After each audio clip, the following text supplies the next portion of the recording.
Okay, we're recording now.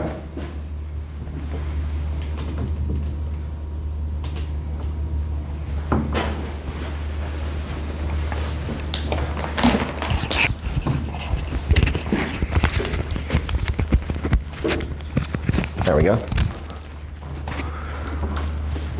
Hello folks, and welcome back to Chris Wyatt Reports. This is Colonel Chris Wyatt here in South Africa with a special guest today, none other than former President of Botswana, former Commander of the Batswana Defense Force, President Ian Khama. Sir, it's a pleasure. Thank you very much. Nice to be here with you. It's a pleasure. I suppose you'd say Dumalanga. Let's see here, John. Yes. So I want to talk to you a little bit today, kind of about your legacy, some of the things that you've done in your life. Not to say that you're old, but you're starting to get up there a little bit. Yeah. We show respect for our elders, although some people seem to think I'm getting old at this age. So I just want to talk a little bit about your experience in the BDF and also about your time as Vice President, particularly as President. I think there's some things that much of the public doesn't realize that happened during your time. So let's go back and start with when you first came to the BDF. It was right at the inception, back around 1977.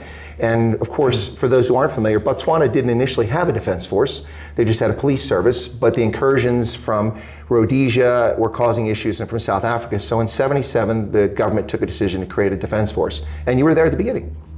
Yes, that's right. And your recollection of that period is very accurate, because the government had decided at that time, they felt that from independence in about 1966, as you know, Botswana was one of the poorest countries in the world. And militaries come with a very hefty price tag. So they had far more priorities that they felt they needed to put in place in those early years. But we were immersed in the region where there was a lot of instability because of the apartheid regime in South Africa, the Rhodesian rebel regime, the Portuguese colonization of Mozambique and Angola. But they felt that if we had no army and didn't pose a threat to any of our neighbors, we would be left alone.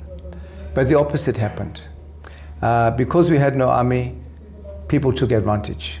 And we had, as you correctly state, those incursions. So they decided then just before 77, to set up an army to be able to try to secure our borders. And yes, indeed, in 1977, in the month of April, the BDF was founded. Well, I have to say, and I think this is a tribute to yourself and those who came after you, my experience of working with the BDF is, without question, the most professional defense force on the continent of Africa, and I've worked all over Africa, so congratulations on that. Thank you very much. Yes, I think we were able to demonstrate that when we were involved in peacekeeping missions in Mozambique and in Somalia specifically. And I'm aware, I'm not wanting to sound big-headed, that we received plenty of accolades from other services that we were combined with, and the United Nations. Now, did you yourself fly missions into Somalia? You're a rated pilot. Yes, I did. Yeah, I went to Somalia in the 2-year period we were there. I think I visited our troops about 7 or 8 times. And yes, I did fly in there, yes. Now, if I'm not mistaken, you're rated on fixed wing and also on rotary wing, is that correct? That's correct, yes, that's correct. Yeah. I've flown a range of mostly military aircraft, is that a problem? Transport aircraft and helicopters, yes. What's your favorite platform? It depends what kind of flight it is. Okay. Because, if it's short flights, helicopters are fine. Being able to, land and take off literally anywhere, yes. And when the weather's very bad, I'd rather much be in a helicopter than in a fixed wing. But then when you're traveling on long distances, helicopters are slow. So that's where I prefer fixed wing. And of course, I love the takeoff and the landing in fixed wings. The challenge. Each landing in a fixed wing aircraft is different.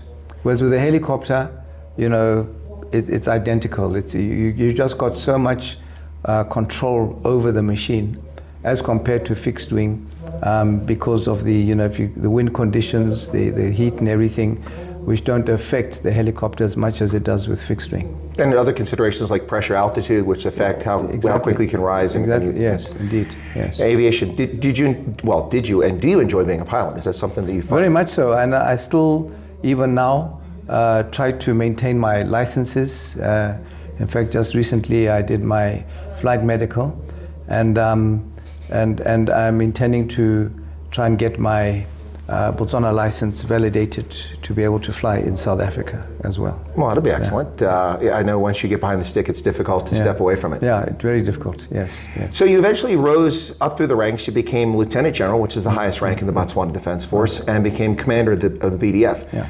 What was that experience like? Well, it was, for me, a challenge. It was very rewarding.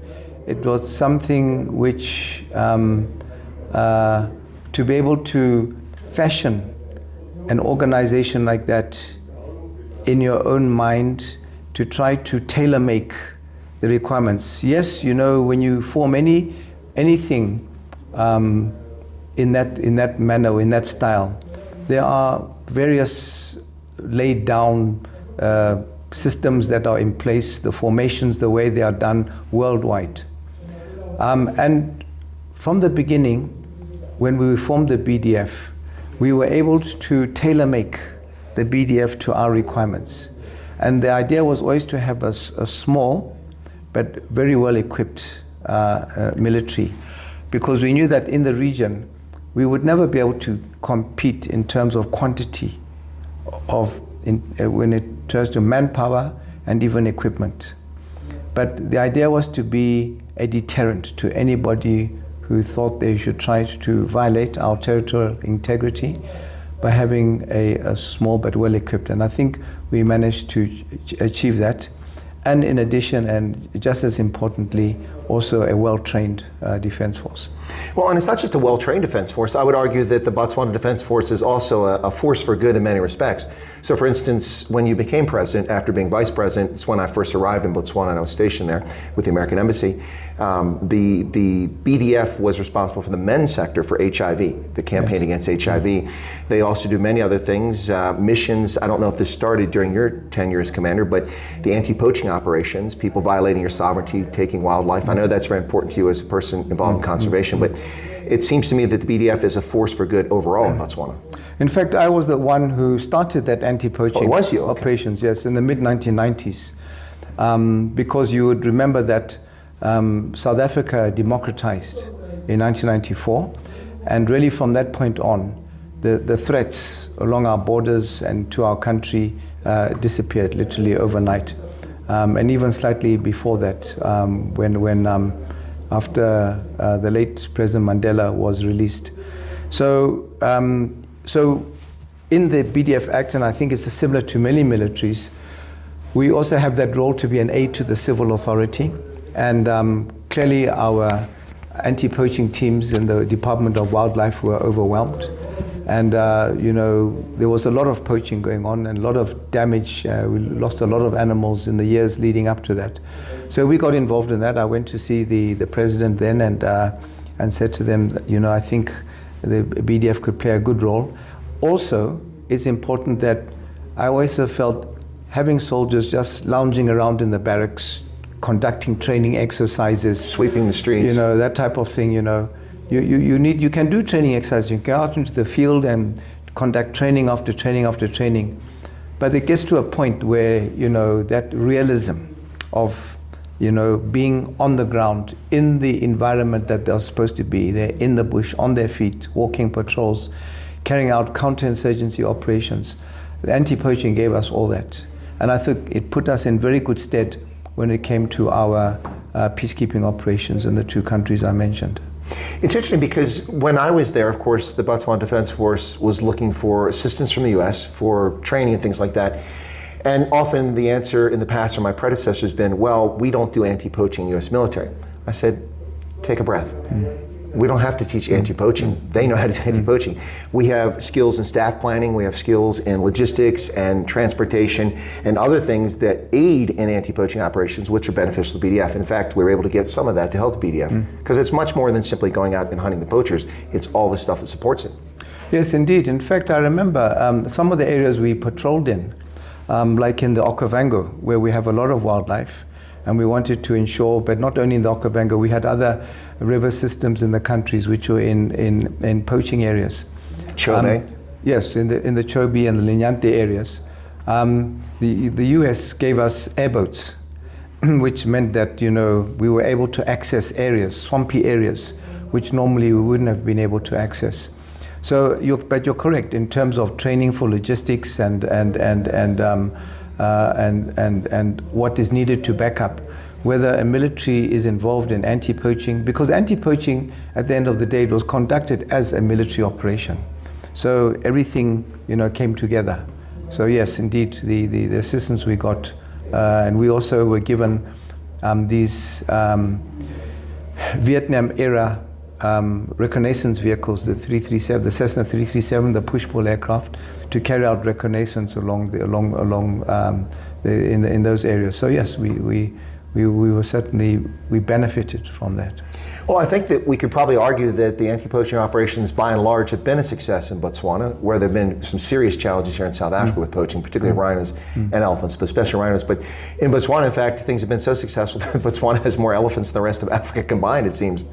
Yes, well, unfortunately, that success has now dissipated. It has, in the last 4 years or so, everything we had put in place has now been undermined because they never continued what we had put in place.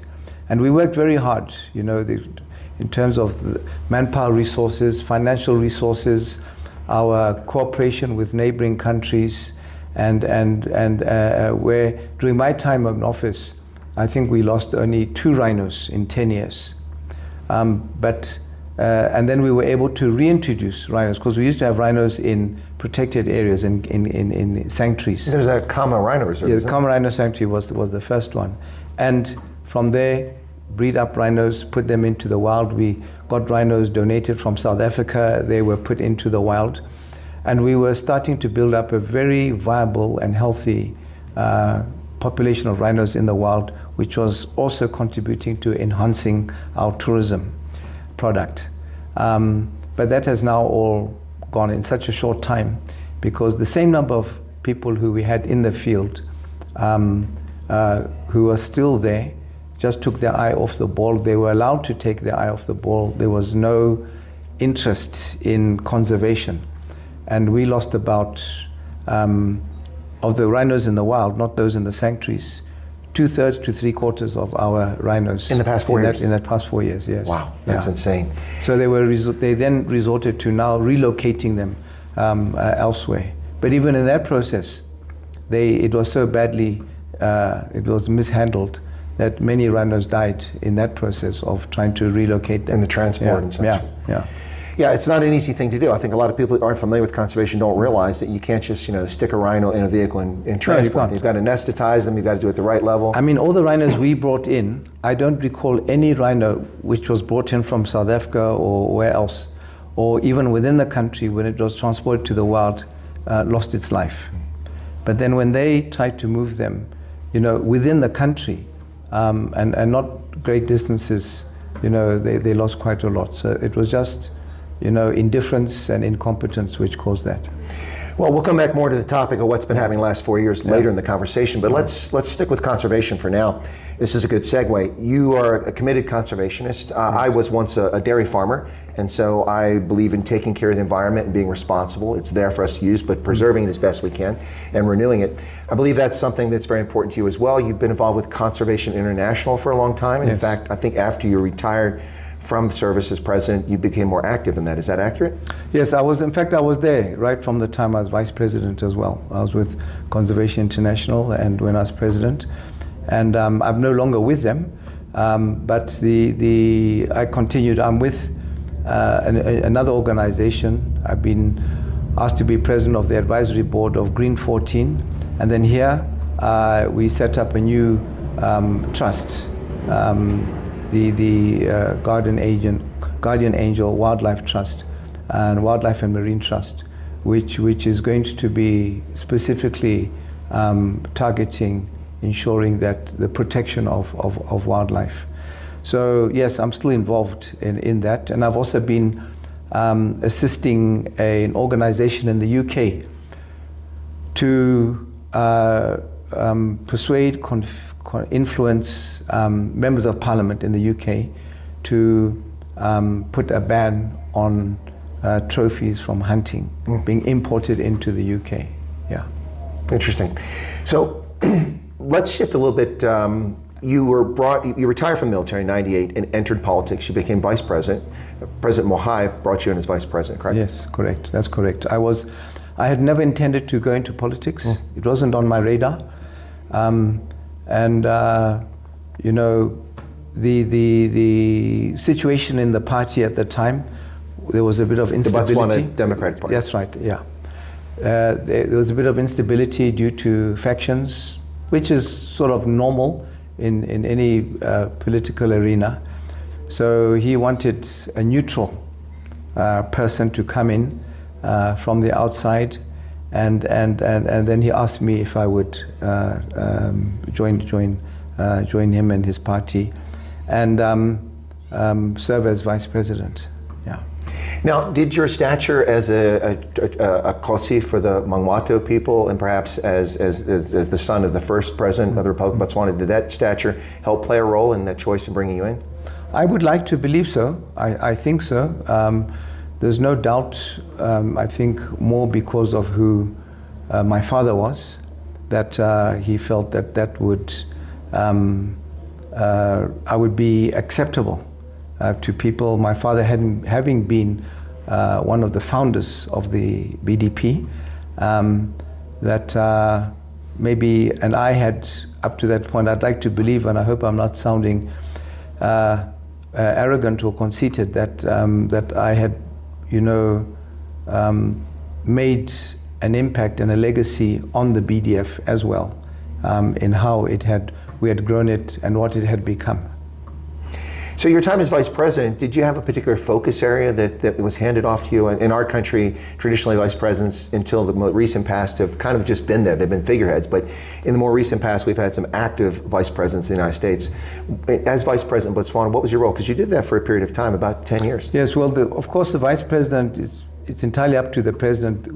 I literally was the vice president in that across all sectors of government and society, I was there to assist the president in the running of the government, the keeping an eye on our parastatals, you know, working with the private sector, going out and meeting, you know, the public, getting from them, hearing from them. So, and even in the party, the role I played in the party, there were positions that I assumed in the party as a result of being vice president. So you were very active then as vice president, actually. Yes, I was, yes. Yeah. So let's shift to the time you became president. Not the most opportune time to become president because of what happened. Of course, 2008 timeframe, we had the global financial crisis that started in the United States. And I want you to correct me if I'm wrong, because I've been telling the story wrong for years if I'm incorrect. So I want you to correct me on the record if I was wrong. But my recollection is that unlike my government and many governments around the world, Botswana was very pragmatic when it came to that. You had foreign currency reserves and a great credit rating internationally. And my recollection is that you took some prudent steps that a good business leader would take, from the standpoint the following. When revenue dried up from diamonds, which is still unfortunately a huge percentage of foreign currency that comes into Botswana, it's still heavily dependent on mining and diamonds, but especially in 2008, when that dried up overnight, I mean, Chinese, Russians, Americans, Europeans stopped buying diamonds just like that. And you have the best gemstone quality diamonds coming from Jwaneng in Botswana. That revenue went away. That was a big chunk of the revenue that came to the government. You took some pragmatic steps, like for instance, if I recall, you took a loan for like $1 billion to help with what was going on. You delayed capital projects. For instance, the Defense Command and Staff College was supposed to be built in that time frame. Then Brigadier Marake was the commandant.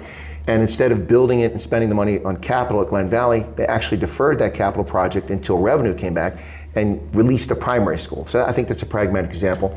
And then also, unlike most governments, I think you made some people redundant briefly so that you could get capital or get salaries under control. Did I get any of that wrong about what you guys did? Yeah, the redundancy was not what we did. Oh, okay. Yeah. In fact, we were able, one of the few countries, to ensure that we kept people. So you did keep on? Okay. Kept people in their jobs. And what we said to people is that there's going to be belt tightening. And so don't expect salary increases, because up until then, pretty much annually, there would be some kind of salary increase, even if it was just to reflect the inflation rise, that they would get the same amount of salary increase. And if we were particularly doing better in the economy, you could step up above that. So we just said, freeze those increases, and people must just be satisfied that at least they have a job and they're still getting a salary and they're not being laid off. So we didn't lay off anybody, especially in government. And we saw around in many countries around the world, they were laying off a lot of people during that time. You're correct that we also stopped capital projects.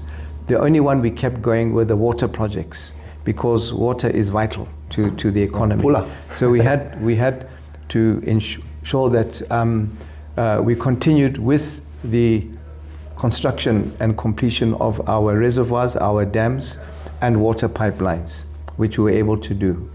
But then the other thing, we said that all the various capital projects we could have put in place, whether it was building roads and schools and hospitals and everything, because we felt that we didn't have the budget for that anymore, we should target the vulnerable. Because when there's a recession, when you have, as many countries do, people who are poor, destitute, vulnerable, their situation will actually get worse. So we put in place programs to ensure that we shored them up and in fact improved their welfare during this period. And that's what we went about doing. And it worked extremely well, even to the point that once we came out of the recession, those programs which maybe should have been halted, there was a great demand for them to continue. So we continued them right until I left office. So aside from the redundancies, my assessment was pretty accurate. You took a pragmatic approach to what happened there. Yeah.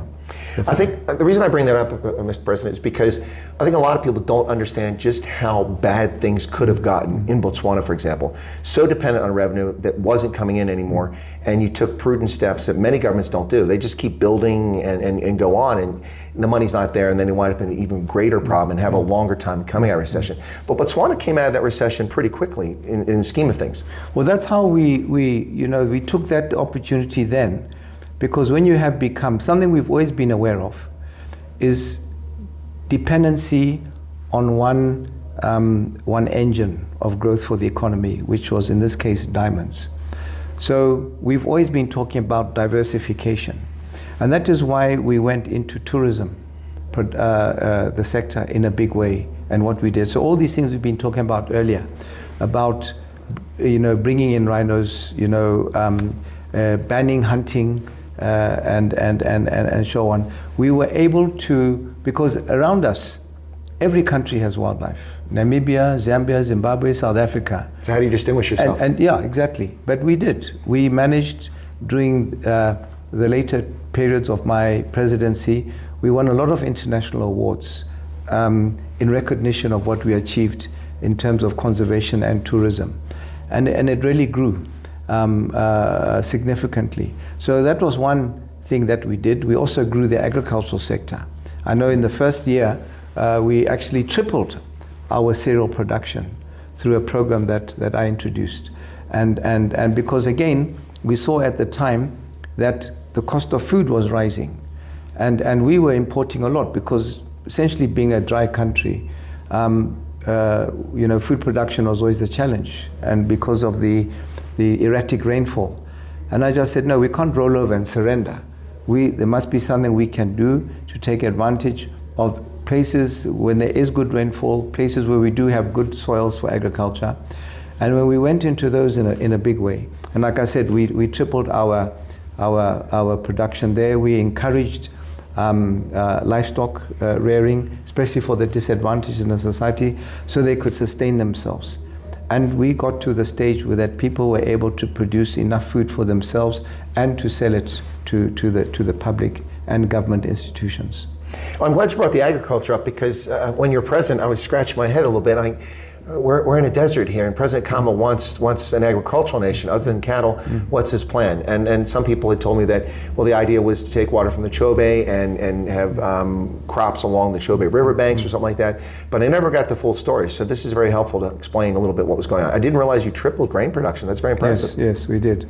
And what the programs that we did for, the subsistence farmers, that is where we targeted. We gave them free seed, free draft power, free fertilizers, and because agriculture literally, I could say, was dying. The government had been trying various programs and so on like that, but people were losing interest, and my fear was that even the youth were not looking at agriculture, and we needed to change that overnight. That mindset, that no, actually, when you talk about employment creation, it's not about having white collar job or blue collar jobs.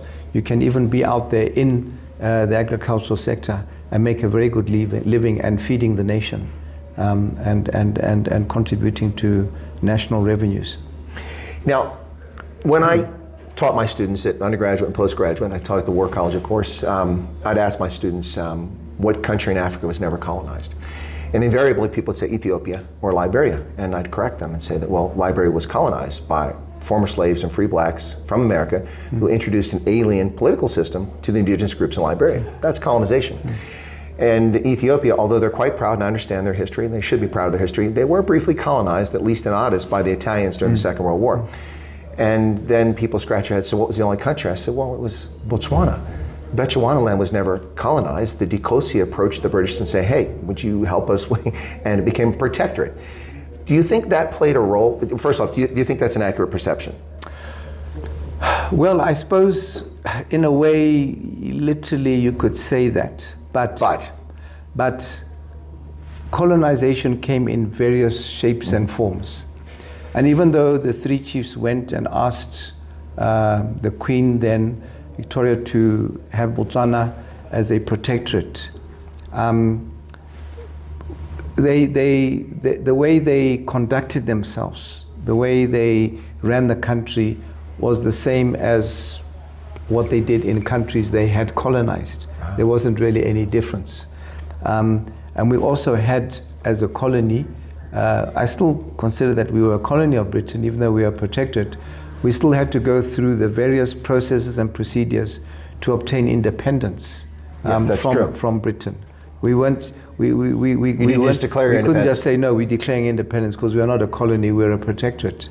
It didn't work like that. So yes. So from that point of view, they were the ones in charge of everything in the country. Yeah. Did the Dikosi, for the different groups, the Mwato and the others, did they have a degree of autonomy to conduct local affairs, and did they continue with traditional leadership during the protectorate time? Yes, they did, and maybe it was probably more.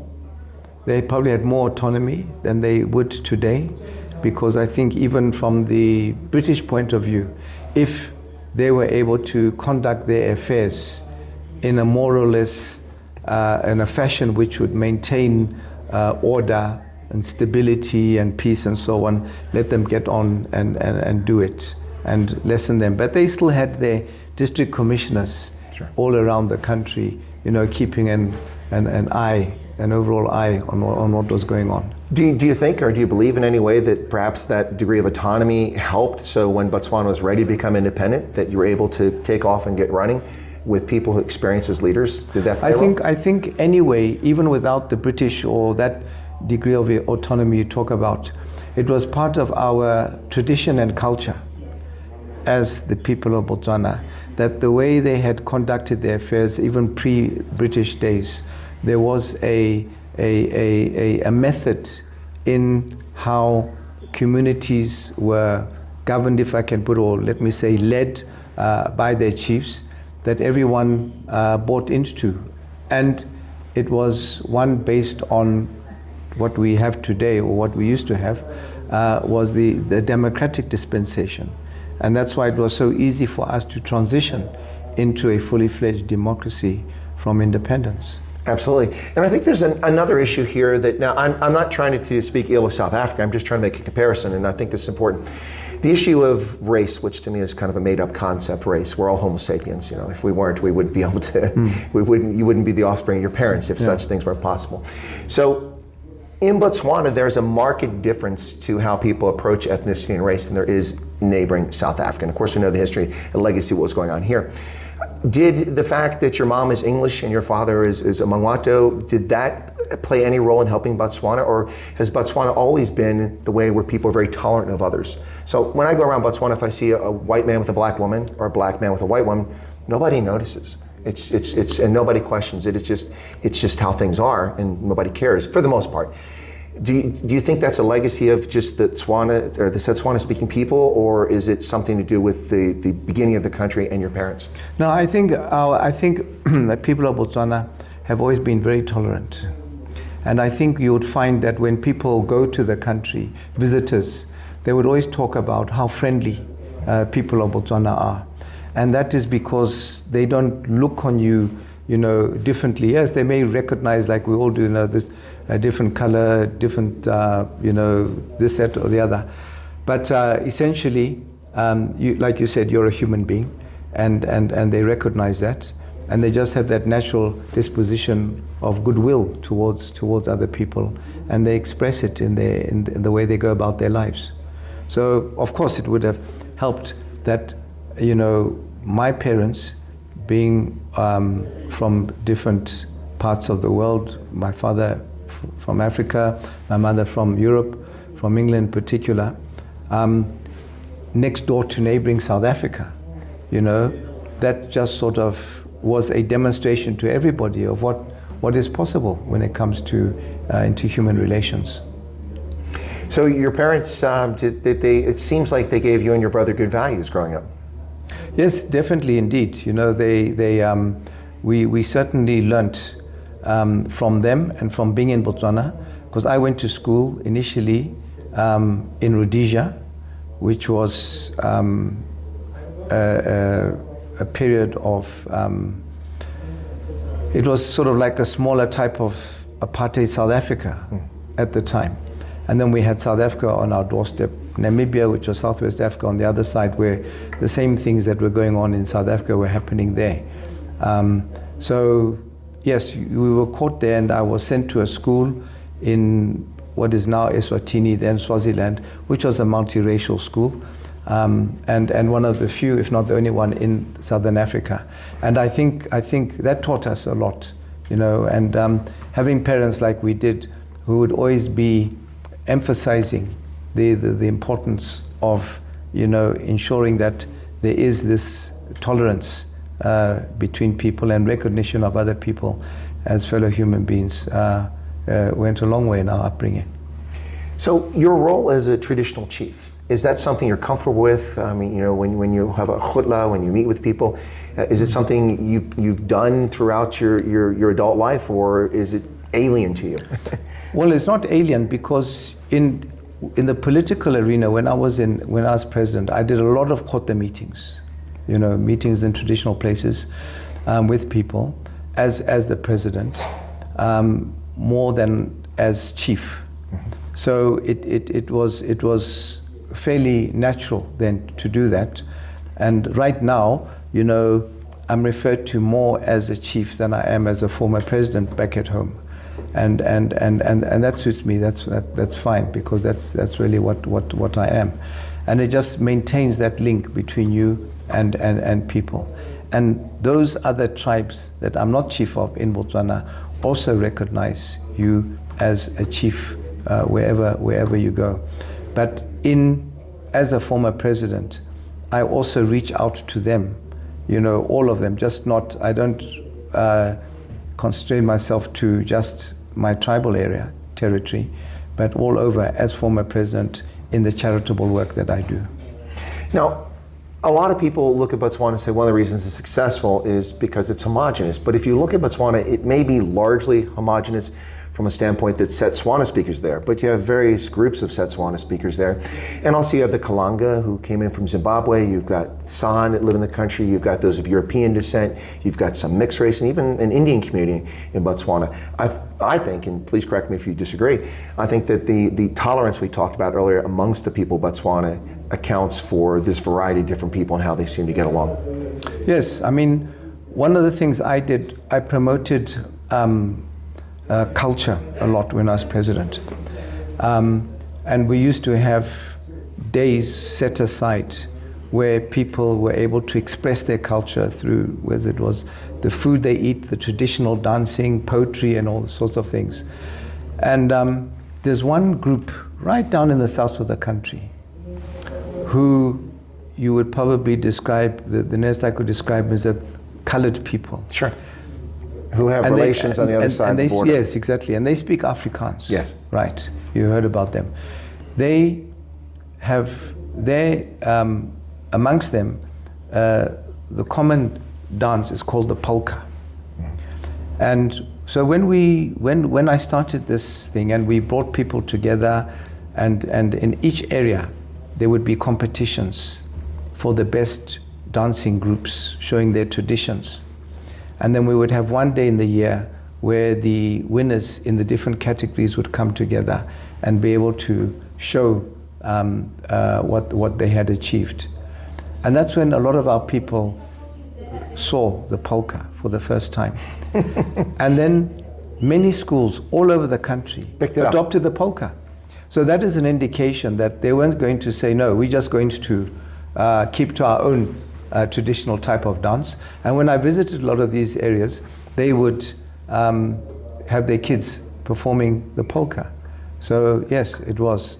And then, you know, every February in that particular area, they had what they called the Polka Festival. Mm-hmm.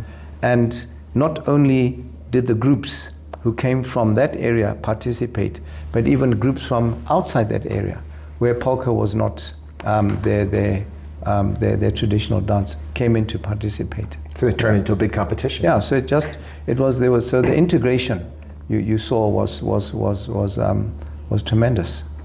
That's absolutely amazing. Now, you even in your government, your agriculture minister is an Afrikaans-speaking Botswana. He was, yes. Mr. De Graaf. Yes, that's right. He came from the western side, from a farming community. Was he from Hansi or? And Hansi, yes, the Hansi area. And yes, he was from, like you said, the Afrikaans-speaking, originally. Interesting. Yeah. Well, I'm going to put you on the spot here. Yeah. Okay. What's your, and this is difficult because you're a humble person. I know the feeling. I try to be humble myself. But what's the thing you're most proud of in your service with the BDF that occurred during your tenure? I think really achieving what you had said earlier, the BDF being recognized as a well-trained, well-disciplined, well-equipped professional force. Professional force, yes, definitely. So, and I think we were able to improvise, you know, like when there were trying times when it came to equipment. So we weren't always just going to be buying brand new. We would look and search around and shop around to ensure that we got fit for purpose equipment. And you know that in this day and age, there's a lot goes into refurbishment of equipment, which can make it come back as new. And we were able to achieve all that in the BDF. So I think that describes, I think for me, that's what I'm proud of. And your tenure as president, is there something particularly pleased or happy that occurred during your time? Well, when I was president, you remember I had the 5 Ds. It was democracy, development, dignity, discipline, delivery. And all of those 5 Ds, when you talk about democracy, we're already a democracy in Botswana. But the idea was to enhance democracy. And democracy is all about people. So literally every 2 weeks, I was out on the road meeting people in all corners of the country to get feedback from them as to what they expected their government, what they expected of their government, and then fashion our policies and programs based on that. Not just to us to sit there and say, okay, we've got a party manifesto, that's our Bible, that's what we're going to do, and not listen to anyone else. So the interaction that I did, the interaction that I got my ministers to do and officials with their stakeholders was, in my opinion, what was so important to in a democratic nation. And to continue the development of our human resource and our infrastructure. The dignity that I talked about, and this was very close to my heart, was pulling people out of poverty, doing everything we could, bringing in programs to help the poor and the destitute. That the aspect of compassion and caring for others must be a solid part of the policies and in everything we did. So I think the other D of delivery was to ensure that we did get to people. You know, the service delivery was done, you know, properly. It came on time, it came efficiently, and that was always something that, because when you're in a government setup with all the bureaucracy, those things can easily, you know, slide unless you take a grip and ensure that they are done for the benefit of the people. Well, President Khama, I really, in this interview, wanted to give people a chance to see who you were, learn a little bit more about you, because it's, as I said, I believe you're a humble person. You don't go around, you know, showing off the things that have occurred in your life, but it's there for those who are interested to see it, and it's an opportunity for people to get to know you a little bit better. But we're going to shift a little bit now. We talked before this about this topic, a little bit of red meat for those who've been waiting for it, some controversy here. So, well, Botswana is famous for its beef, so why not some red beef here? Red meat. But the Botswana Democratic Party, it was hard as an opposition party to challenge them for a long time, because if you look from 1966 until 2018, arguably the BDP did a very good job stewarding the country and taking it from a deeply impoverished country to a middle-income country, while still a lot of poor people, but greatly reducing those who are in poverty and improving, building economy, building infrastructure, building police service, courts, all those things. When opposition would try to campaign against the BDP, all they could say is, well, we're not the BDP. We're the opposite of that. I remember Dumalang Salashando, when he first came on the scene, basically every time the BDP said something, he just looked the opposite direction. That's what he said. It seemed to be that case. But since you've left office in 2018, there seem to be a lot of Botswana who are very disenchanted with the direction Botswana has been heading. And in fact, you got involved with a different political movement after you left the BDP yourself. There's only been one election in the past where the BDP was challenged in Parliament. It was nearly almost lost power many years ago. But other than that, they've had uncontested control of the country throughout its history. Is the BDP in the near future going to face a challenge that they may no longer be the ruling party in Botswana? And is it deserved? I'm pretty sure, as I sit here now, that the BDP will lose power in the next elections. In fact, they lost power at the last elections, had they not rigged the elections. And that is the sad thing, because never in the history of Botswana had there ever been accusations of rigging. I always used to say to people and to my ministers and everything, if you put people first, and you bring in programs that benefit people, that will be your guarantee of an election victory. Of course, the longer you're there, it does bring in people sometimes just want to change. And the opposition were always promising at that time, you know, the earth. And people would say, oh, you know, we can do this for you, we can do that for you. And of course, there would be those who would believe them. The other threat to us, our existence then in office, was complacency and arrogance. And again, it was something I used to warn about, that, you know, we've been here a long time, we're taking it for granted. And when I hear some of you, when you talk to people, you're losing that humble nature of addressing people. You're here to serve the people. Yes, you're there to serve. They are not your servants, you are their servants. But like you say, from 2018, it went belly up. And then we saw the arrogance coming in, we saw the corruption coming in, we saw the self-interest coming in, all born from the fact that the BDP, to the extent that I didn't recognize it as the party I led or the party that my father formed, and they were violating articles in their constitution that I can still recall now when I went through it, you know, Article 2, 4, 6, 12, and 34, and even the code of conduct for the party. And those articles were all to do with, you know, issues of human rights, issues of, we've been talking about tolerance, about justice, and those have been thrown out the window now. And we have just become another, or going towards becoming another failed state, led by people who only care about themselves. And you would have seen from the corruption index that we are heading in the wrong direction. You can pick up our papers any day and do that. I'm preparing a dossier as we speak. And this dossier is going to be an account of the abuse of power under the BDP in the last 4 to 5 years. And it's a thick dossier. And in fact, I brought it here if you wanted to have a look at it. It's in draft form. And I'm going to share it with other leaders in the SADC region, with the media here and at home, with the political parties here at home, and for them to know what's going on, because we shouldn't forget. You see, when you have invested so many decades in what I and my predecessors did, and other people in the political arena, other people in government and civil society, to get Botswana to where it was, and the reputation it had on the continent and in the world, to see that being destroyed by one person is just, you know, is just unacceptable. So we have to remind people what has been going on, and not just remember the recent things, but go back 4 years. So this dossier will be produced and given to all those people I talked about.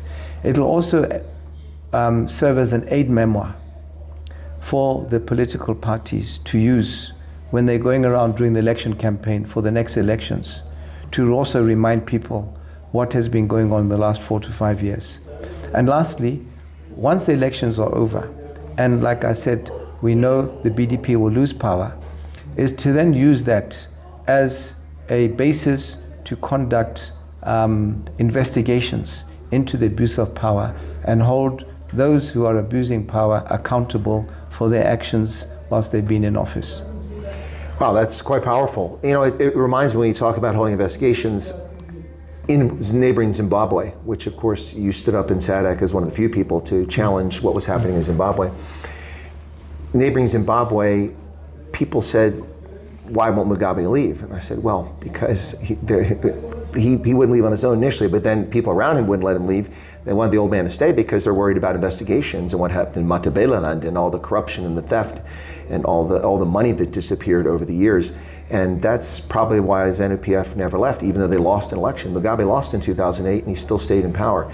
It's pretty crazy. You're one of the few leaders in the region to actually stand up and talk about Zimbabwe. Yeah, it's true. And for two reasons. One was that Botswana, a democracy then, and we live in a globalized world where when you belong to a community of nations, whether it's at regional level, continental level, or at world level, we are all trying to move the world towards being a better place for everybody.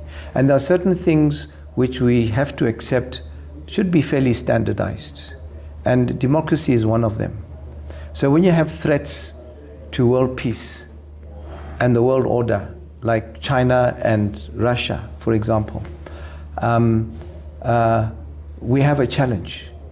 And they're also being members of the United Nations Security Council.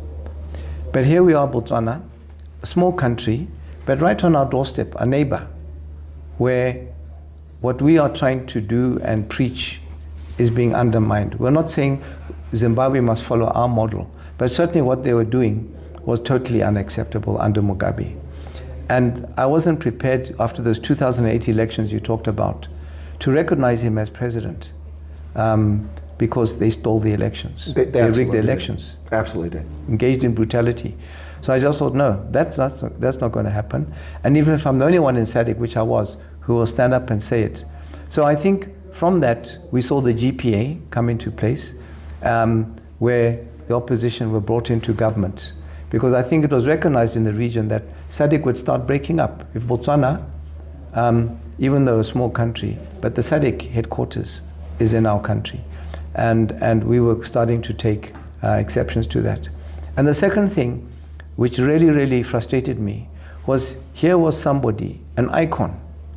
We cannot take away from the people of Zimbabwe that they had somebody who was at the forefront of fighting for their liberation. True. And everything he was subjected to under the Smith regime because of his stand. And he took the right stand against the persecution. But then he became a persecutor as well. And I used to say to people, during the Smith days, people of Zimbabwe left their country, ran away from the country because of the persecution. People didn't have employment opportunities because they were the wrong color. And there were sanctions imposed on the country because of that. Then comes Mugabe, he comes in, and then 10 years later of his time in office, Zimbabweans were leaving the country, unemployment was going down, sanctions were being imposed. And I said, 30, 40 years later, the only difference between Rhodesia and Zimbabwe is the name of the country and that of its leader, And what can they claim that they have achieved? Because what they were fighting for, they haven't yet managed to benefit from, which was full democracy and opportunities and what have you. So it was very sad that Mugabe, and I used to meet him, used to be there, and you could just see that his character and his the way he addressed people, the arrogance he demonstrated. He was a different person. I just said, I don't know what he thought he was fighting for when he was fighting for liberation of Zimbabwe. Fair point. Let's go back to Botswana. We'll wrap up here shortly. You've been very generous with your time. The future for Botswana, what do you see coming in the next 5 or 10 years? Because let's go back a few years. Botswana was recognized as the least corrupt country in Africa for a long time. A middle-income country risen from deep poverty, low income. Poverty, which still remains stubbornly high, but is greatly reduced. And sadly, Botswana had the highest HIV infection rate in the world in 2000, but today it's dropped far down from 38% of adults down to about 12, I think it is now. It's come down quite a bit. Botswana clearly was a country on the rise where things worked. And before I let you answer this, I was just there, and I was in Pakalani. And there are potholes that rival tank traps in First World War in Pakalani. Never in my wildest dreams did I expect to see such infrastructure ruin in Botswana at all. I'd never expected that. I told people about Botswana, I said, I never saw a pothole in Botswana. Now, the roads up north, because of the heavy truck traffic, they have to be repaired a lot, but you have to accept that. But in the city streets and lights not working and things like that, I've never seen that. So Botswana going from that to where clearly it's, to many independent observers, it seems to have lost its way in the past few years. Where do you think the future is next 5 or 10 years for Botswana? One can only hope that the change for the better and get us back to where we were will happen after the next election. Because like I had alluded to earlier on, when you have a current leader whose position is questionable because of the rigged elections, the last elections, who is totally indifferent to the plight of people, doesn't care about anything, is totally hands-off, will use every opportunity to travel, to run away from the problems at home and not deal with them, and who undermines the rule of law. And I've been a victim of that. That is what you get. And maybe some people say it's a good thing that we are going through this, because we will make sure in future that leaders are carefully chosen.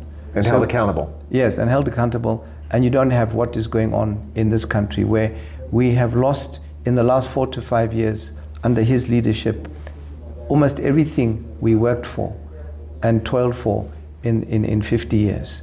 So I think the starting point will be from the elections.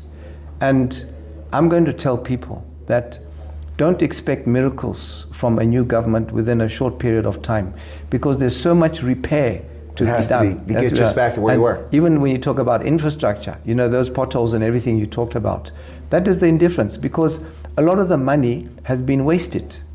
You know, people like the intelligence service give out money to people that they want to favor.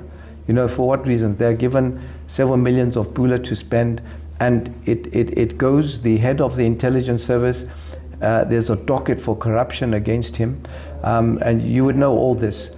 Right from the president to himself and to others, there's no money to fix all those things you're talking about, because it's all gone into their pockets. It's very sad. And, you know, we used to watch our rankings, you know, and I was proud that we were able to maintain our #1 spot as the least corrupt country in Africa for the 10 years I was in office. And those were the kind of things, the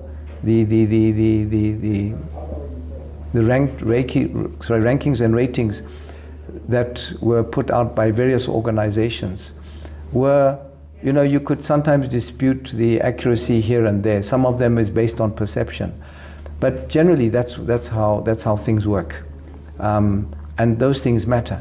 And if you don't care, then you don't care. And Botswana is an example. And here, where I am now, people talk to me about it every day, because they travel to Botswana and they would say, and you say you've been there, you can see for yourself, you don't have to get it from me. And in this dossier that I'm producing, you would see it's a record, not that I have, there's nothing in there that I've written other than the introduction. But all the annexures are accounts from different people about what they've been subjected to. Well, sir, it sounds like, obviously, as a Botswana, Botswana is deep in your heart and you have great concern for it, but it sounds like you remain a very patriotic Botswana who wants the best for all the Botswana going forward. Any last final messages for folks out there you want to share about the future or hope or something like that? Anything you want to say? Or just? Well, I think like everything, when we talk about human nature, if I give an example based on your country, when you had Donald Trump come in, things were very bad under that time. What happened on January the 6th, you know, we won't forget. But that is the direction and the culmination. And in my opinion, that is the legacy that someone like Trump left. We'll remember him for that. But he's now gone, his history, even though he wants to come back again. But it's the same in our country, that the majority of the people, the vast majority, are good people. They are people who have been brought up in a culture of boto, which is respect for others. So what is happening now, and the person we have leading the country, his character is foreign to our culture and traditions. To Botswana. It's totally foreign. And so we're just going through this difficult phase, and everybody is yearning for regime change at the next elections. And my message to everybody is that, you know, we will have that opportunity at 2024 to bring the country back and better than what it was before. Excellent. Yeah. Sir, thank you very much. Seretse Khama, Ian Khama, it's a pleasure. Yeah. Former President of Botswana, braided pilot, former commander of the BDF. You're a conservationist. I think the only thing you're probably not is a peanut farmer like Jimmy Carter. But thank you so much. Thank you for your time. Thank you very much. Thank you. All right. Good. Folks, I hope you found this interesting and learned a little bit more about President Khama and whatever your views. Hopefully you learned something from this. I know I have. And thank you so much for your time. Feel free to leave a comment behind if you like, and we'll bring you more content in the near future. I'm at the end of my tour of South Africa this time, 5 weeks. Many provinces, many people, and it was fascinating as always, all the different people and cultures, and what a great way to wrap it up here with the former president of Botswana. Thank you once again, sir, and we'll catch you folks later. Cheers. Excellent.